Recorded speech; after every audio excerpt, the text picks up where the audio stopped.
Hola, muy buenas a todos y bienvenidos a un nuevo vídeo de estrategias ganadoras de trading. Llevo 2 semanas perdiendo cientos de euros en una sola posición y solo gracias a una psicología adecuada y a una gran autodisciplina soy capaz de seguir fiel a mi plan de trading. ¿Quieres saber más? Pues vamos con la intro.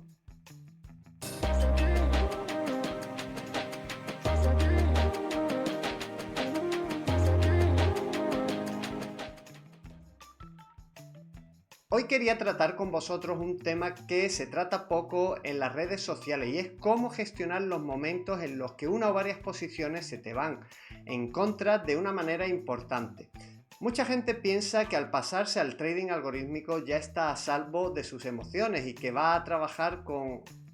como va a trabajar con robot en su operativa, solo tiene que darle a un botón y esperar que le traigan el Lambo a la puerta. Como muchos ya sabéis, el trader algorítmico no está a salvo de que sus emociones le jueguen una mala pasada o de perder el autocontrol y arruinar la cuenta.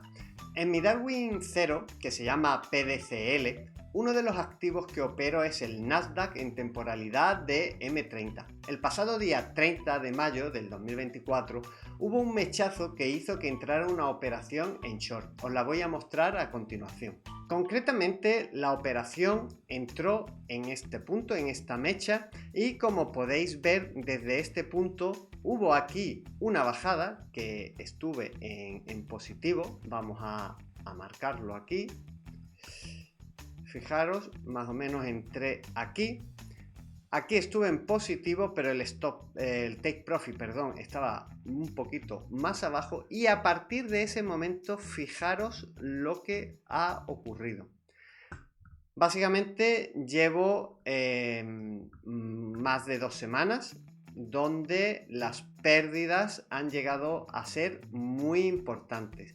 Pero lo que quiero que os deis cuenta es cuando estás aguantando la posición y de buenas a primeras el precio revierte y empiezas a perder la mitad de lo que has llegado a perder. Imaginaros que en este punto estábamos perdiendo $1000 y a continuación nos venimos aquí y vemos que solo, entre comillas, perdemos 500.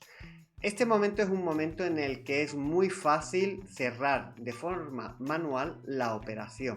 Y mi recomendación es que nunca cerréis operaciones, nunca mováis stop loss, nunca mováis take profit.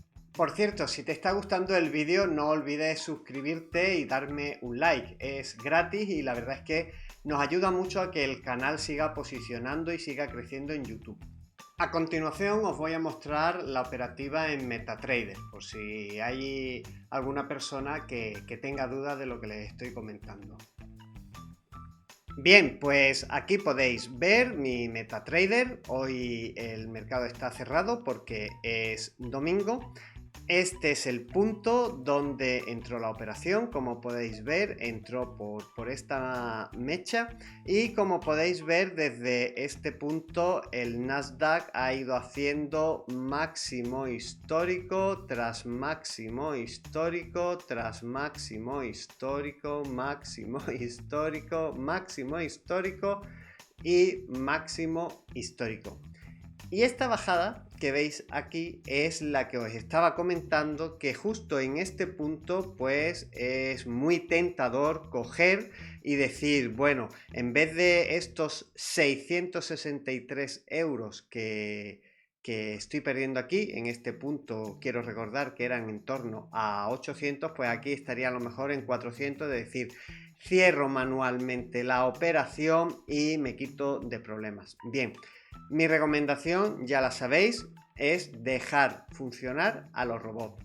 Si los robots los habéis trabajado bien, si habéis hecho vuestras pruebas de robustez, etcétera, etcétera, dejad funcionar a vuestros robots. Fijaros cómo después de esta caída el precio ha vuelto a subir, nos encontramos aquí Y bueno, pues yo dejaré que el robot haga toda su operativa y se cerrará cuando se tenga que cerrar.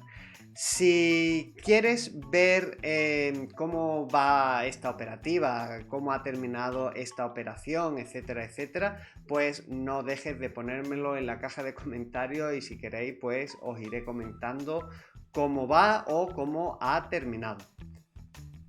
Como traders algorítmicos debemos de entrenar nuestro autocontrol y disciplina y dejar que las operaciones sigan todo su recorrido sin intervenir en ellas. Si intervienes cerrando manualmente una operación, estás arruinando la estadística del robot y desde ese momento, independientemente de que alcances ganancias o que tengas pérdidas, ya no volverás a confiar en el robot. Para mí, la piedra angular de todo este proceso mental nace en la confianza que debemos tenerle a todos nuestros sistemas. Si tienes la más mínima duda en un sistema, por la razón que sea, mi consejo es que no lo pongas en producción. Es más, es por todo esto por lo que empezamos a hacer pruebas de robustez también. Es decir, las pruebas de robustez no solo nos ayudan a determinar de un conjunto de estrategias cuáles son más robustas, sino que también tienen un componente psicológico muy importante y es que ganemos confianza en los robots con los que estamos trabajando ya que han pasado todas nuestras pruebas. Muy bien. Vamos a dejar aquí este pequeño vídeo, no quiero que se alargue. Ya sabéis que si el contenido os gusta, os suscribáis al canal. Me encantaría leeros en la caja de comentarios cómo habéis superado estas situaciones, si os habéis encontrado con ellas y si es así, cómo se ha ido desarrollando pues dicha situación. Sabéis también que si queréis apoyar de una manera pues más decidida el trabajo que voy haciendo, pues tenéis nuestro Patreon, en todas las descripciones de los vídeos del canal tenéis el enlace y bueno, pues ahí tenéis también acceso a un contenido pues exclusivo para todos los miembros de Patreon. Así que sin nada más, un fuerte abrazo y hasta luego.